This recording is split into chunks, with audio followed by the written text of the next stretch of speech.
ஆச்சாரிய திருவம்பாவை 30 பாட்டும் மார்கழியிலே பெருமாளை வணங்கி அவனையே கணவனாக அடைவதற்கு ஆண்டாள் நாச்சியார் அருளி செய்த 30 பாசுரங்கள் தான் திருப்பாவை.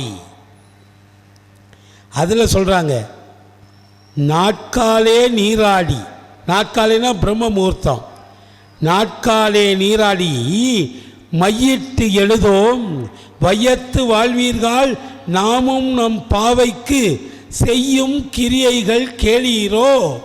இந்த வையத்திலே வாழுகிற மனிதர்களே, எப்படி பெருமாளை வணங்க வேண்டும் என்று நான் சொல்லுகிறேன் என்று பெண்களுக்காக, தோழி பெண்களை வீதி வழியாக போகிற போது இந்த பாடலை பாடி ஒவ்வொரு வீட்டிலும் தூங்கிக் கொண்டிருக்கிற இளம் பெண்களை எழுப்பி அவர்களுக்கு எப்படி மார்கழி நோன்பு இருக்க வேண்டும் என்று ஆண்டாள் நாச்சியார் சொல்லுகிறார். வையத்து வாழ்வீர்கள் நாமும் நம் பாவைக்கு செய்யும் கிரிசைகள் கேளீரோ.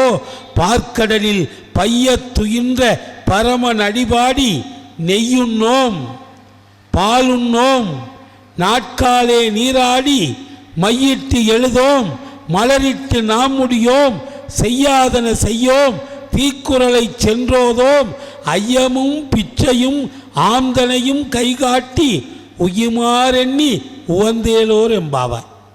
8 சடங்கு சொல்கிறாங்க. மார்கழி நோன்பு எப்படி இருக்க வேண்டும் நான் சொல்லலை, சங்கரநாராயணன் சொல்லலை, சங்க தமிழ் பாமாலை வடித்து தந்த அந்த ஆண்டாள் நாச்சியார். நெய் உண்ணக்கூடாது, பால் உண்ணக்கூடாது. பெண்கள் மார்கழி மாதத்தில் நெய் உண்ணக்கூடாது, நெய் போட்டு சாப்பிடக்கூடாது, குடிரும். நெய் உண்ணோம் நான் சொல்லலை, சாட்சாத் திருமகளே இந்த மண்ணுக்கு வந்து எப்படி மார்கழியை கொண்டாட வேண்டும் என்று பெண்களுக்கு சொல்லிக் கொடுக்கிறார். நெய் உண்ணோம் பால் உண்ணோம், பால் சாப்பிடக்கூடாது. நெய்யுண்ணோம் பால் உண்ணோம் நாட்காலே நீராடி, நாட்காலேனா நாள் விடுவதற்கு முன்னாலேயே. வைகரை, வைகரைனா பிரம்ம முகூர்த்தம். நெய்யுண்ணோம் பாலுண்ணோம் நாட்காலே நீராடி மையிட்டு எழுதோம். கண்ணில் மை தீட்டக்கூடாது. இறைவனுடைய பூஜைக்கு செல்லுகிற போது பெண்கள் இந்த மாதிரி ஒப்பனைகள், தேவையில்லாத ஒப்பனைகள் செய்து கொள்ளக்கூடாது. ஏன்னா நீங்கள் ஒப்பனைகள் செய்து கொண்டு போனால் அங்கே வரக்கூடிய ஆண்களுடைய மனம் தடுமாற்றம் அடையும். ஆண்களுடைய மனதை கெடுப்பதை போன்ற செயல்களிலே பெண்கள் கோயிலுக்கு போகும்போது, மார்கழியிலே அதிகாலை குளிரிலே போகிற போது அந்த மாதிரி தப்பு செய்யக்கூடாது.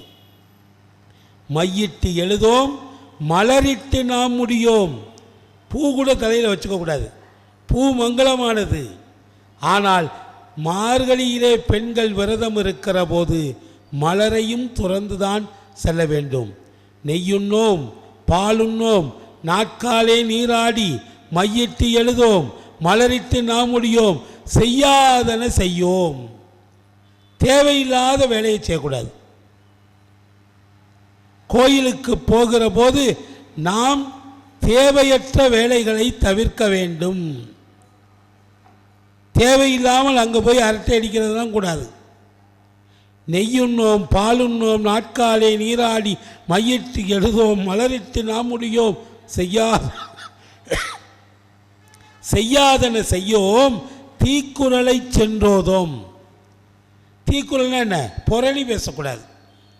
கோயிலில் போய் உட்கார்ந்துக்கிட்டு என்ன அடுத்த வீட்டை பற்றி பேசக்கூடாது. எல்லாம் யார்? ஆண்டாள் நாச்சியார் சொல்கிறாங்க. ஏன்னா பொம்பளைங்க என்னென்ன செய்வாங்கன்னு ஒரு பொம்பளைக்கு தானே தெரியும். நெய்யுண்ணோம் பாலுண்ணோம் நாட்காலே நீராடி மையிட்டெழுதோம் மலரிட்டு நாமுடியோம் செய்யாதன செய்யோம் தீக்குறளை சென்றோதோம் ஐயமும் பிச்சையும் ஆம்தனையும் கைகாட்டி. நம்மளால் முடிஞ்ச ஏதாவது ஒரு உதவியை வாசலிலே இருக்கக்கூடிய அதிதிகளுக்கு செய்யணும். அது காசாக இருக்கலாம், அல்லது பூவாக இருக்கலாம், அல்லது அர்ச்சனைக்கு சென்று வந்த பழங்களாக இருக்கலாம், தேங்காயாக இருக்கலாம், ஏதாவது ஒன்றை பிச்சையாக இட வேண்டும். ஐயமும் பிச்சையும் ஆம்தனையும் கைகாட்டி உயுமாறெண்ணி உவந்தேலோர் எம்பாவாய். 30 நாள் இந்த பாட்டை பாடிட்டு தெருவில் போய் எல்லா பிள்ளைகளையும் திரட்டிக்கிட்டு பஜனை பாடிட்டு 30 நாளுக்கு திருக்கோயிலுக்கு சென்று பெருமாளை வழிபட்டதால் ஆண்டாள் நாச்சியாருக்கு பெருமாளே கிடைச்சார். திருமணமாகாத இளம் பெண்கள் மார்கழி நோன்பு இருந்தால் அவர்களுக்கு நல்ல கணவன் கிடைப்பான். அப்படி அடைந்தவள் அவள். ஆண்டவன் என்று யாருக்கு பெயர்? நம்மையெல்லாம் ஆண்டவன், அதனால் அவன் பேர் ஆண்டவன். ஆனால் அவனையே ஆண்டாள் ஒருத்தி, அதனால் அவள் பேர் ஆண்டாள். கோதை ஆண்டாள், தமிழை ஆண்டாள், கோபாலன் இல்லாமல் கல்யாணம் வேண்டாள். கோதை நாச்சியார் தான் ஆண்டாள் நாச்சியாராக மாறினார்.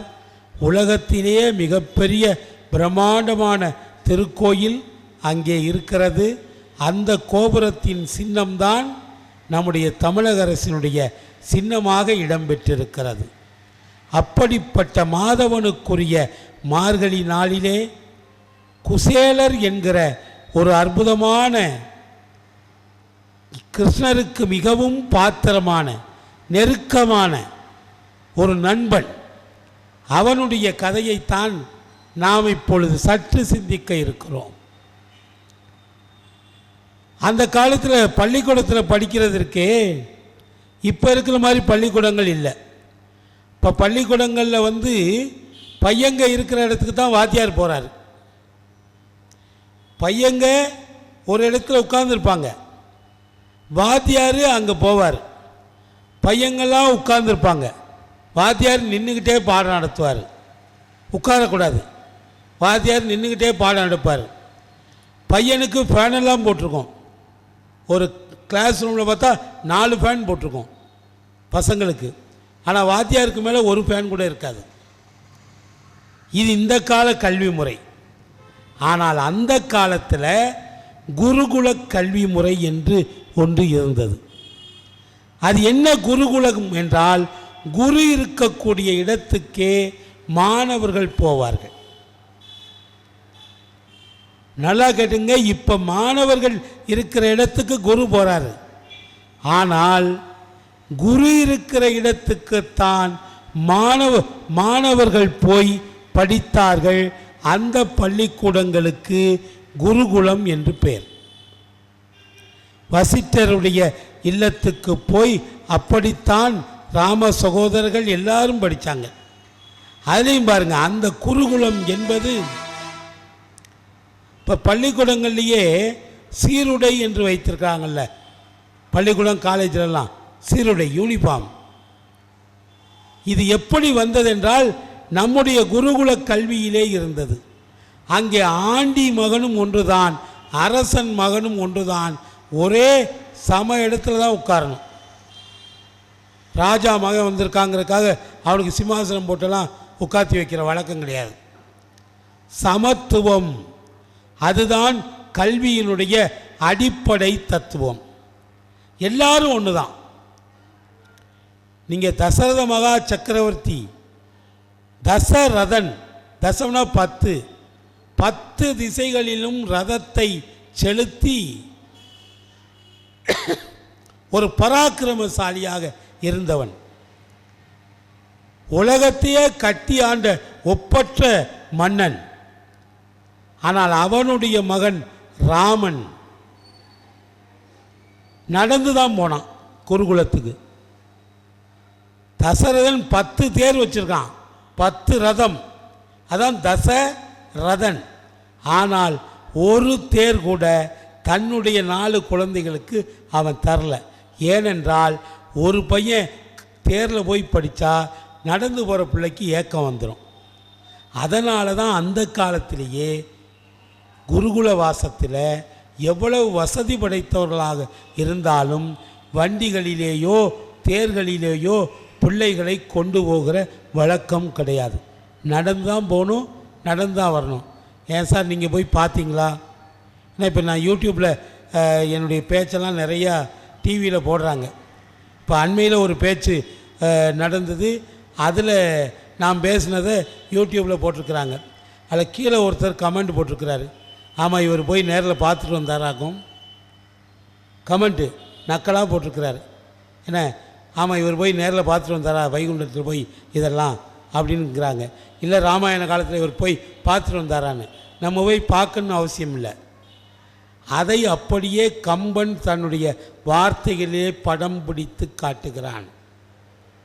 நம்முடைய அருளாளர்கள் அப்பொழுது நடந்தவைகளையெல்லாம் நம்முடைய மனைத்திரையிலே சித்திரம் போல பதிய வைக்கக்கூடிய அளவிற்கு பாடல்களை தந்திருக்கிறார்கள்.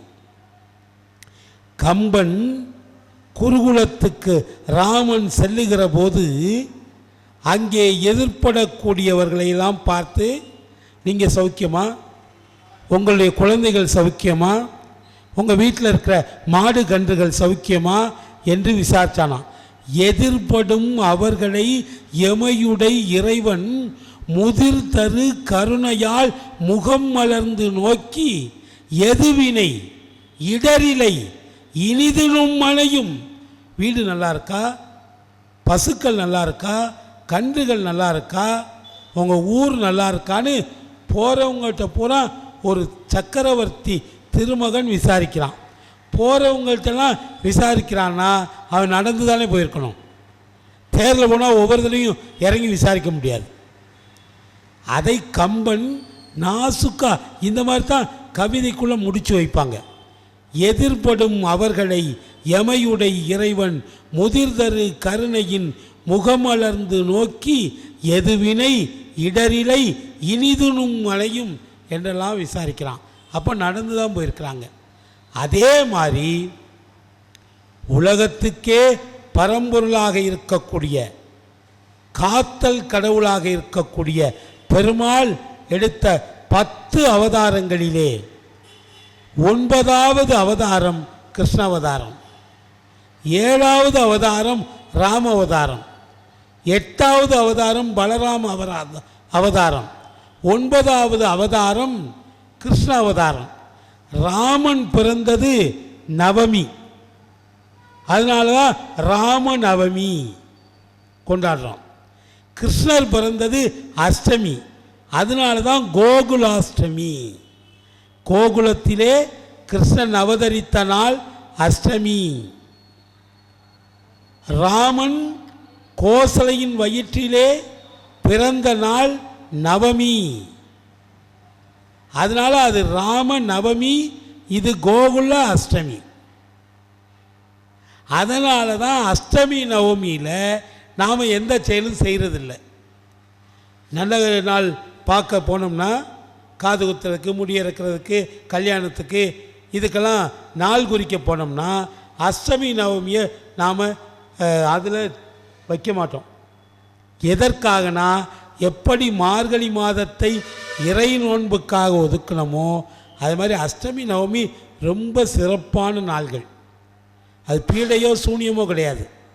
அது ராமரை வணங்குவதற்காகவும், கிருஷ்ணருடைய பிறந்த நாள், ராமருடைய பிறந்த நாள், இந்த 2 பேரையும் வணங்கணுங்கிறதுக்காகத்தான் அஷ்டமி நவமியில் நாம் எந்த காரியமும் வைத்து கொள்வது இல்லை. நம்ம அதை செய்கிறோம். அஷ்டமி நவமியில் எந்த காரியமும் வச்சுக்கிறது இல்லை. ஆனால் அதுக்கு என்ன காரணம்னு நிறைய பேருக்கு தெரியாது. அதுக்கு இதுதான் காரணம். இறைவனை வணங்குகிற நாட்களிலே நாம் இல்லத்திலே விழாக்கள் வைத்தால் அந்த இறைவனை வணங்குவது பழுதுபற்றோம். அதனால தான் அந்த நாளை இறைவனுக்காக ஒதுக்கிடுறோம். இப்போ கிருஷ்ண பரமாத்மா கோகுலத்திலே பிறந்தார். அவர் ஒரு சிறைச்சாலையில் தான் பிறந்தார். தேவகிக்கும் வசுதேவருக்கும் மகனாக சிறையிலே பிறந்தவர். அதற்கு பிறகு வெளியே கொண்டு வரப்பட்டு அந்த கோகுலம் ஆயர்பாடி என்பது கோணார்கள், மாடு பால் கறந்து வியாபாரம் செய்யக்கூடிய யாதவ பெருமக்கள், அவர்கள் துவாரகையிலே கூடியிருக்கக்கூடிய ஒரு இடம் ஆயர்பாடி. அந்த ஆயர்பாடியிலே யசோதரை என்கிற தாய்க்கும் நந்தகோபன் என்கிற தந்தைக்கும் வளர்ப்பு மகனாக போனவர் கிருஷ்ண பரமாத்மா. மார்கழியினுடைய பாடல் திருப்பாவையில் ஆண்டாள் நாச்சியார் இந்த செய்தியை முதல் பாட்டிலேயே சொல்றார். மார்கழி திங்கள் மதி நிறைந்த நன்னாளாம் நீராட போதுமீனோ நேரிலையா சீர்மல்கும் ஆய்பாடி செல்வச் சிறுமீர்கள் கூர்வேல் கொடுந்தொழிலன் நந்தகோபன் குமரன். கூர்வேல் கொடுந்தொழிலன் நந்தகோபன் குமரன் ஏறார்ந்த கண்ணி யசோதை இளம் சிங்கம். நந்தகோபனால் வளர்க்கப்பட்டவன் யசோதையினிடத்திலே இளம் சிங்கம் போல வளர்ந்தவன். கூர்வேல் கொடுந்தொழிலன் நந்தகோபன் குமரன் ஏறார்ந்த கண்ணி யசோதை இளம் சிங்கம் கார்மேனி செங்கன். அவன் உடம்பு பூரா கருப்பு, கண்ணு மட்டும் சிவப்பு. கார்மேனி செங்கன் கதிர் மதியம் போல் முகத்தான் நாராயணனே நமக்கே பறை தருவான் பாரோர் புகழ பழிந்தேலோர் எம்பாவாய். ஓம் நமோ நாராயணாய. அதுதான் 8 எழுத்து மந்திரம். சிவனுக்கு சிவாய நம 5 எழுத்து மந்திரம். நமசிவாய அதுவும் 5 எழுத்து மந்திரம். ந ம சி பா ய 5 எழுத்து. அதே மாற்றி போட்டால் சி பா ய ந ம. ரெண்டும் ஒன்று தான், ஒரு சின்ன வித்தியாசம். என்ன வித்தியாசம்னா, நமசிவாய வாழ்க நாதன் தாழ்வாழ்க இமைப்பொழுதும் என்னெஞ்சில் நீங்காதான் தாழ்வாழ்கன்னு திருவாசகம் தொடங்குதில்ல.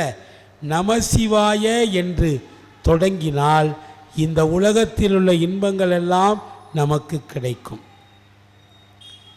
சிவாய நம என்று சொன்னால் சிவபெருமானே நமக்கு கிடைப்பான். நமசிவாய வாழ்க என்றுதான் திருவாசகத்தை மணிவாசக பெருந்தகை தொடங்குகிறார். ஆனால் ஒரு 400 பாட்டுக்கு அப்புறம் அவரே சிவாய நமன்னு மாற்றினார்.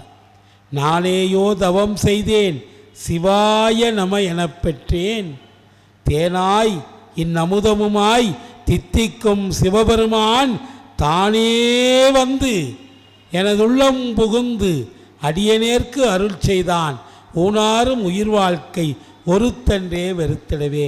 சிவாய நமன்னு சொன்னாத்தானே சிவனே நீ கிடப்ப.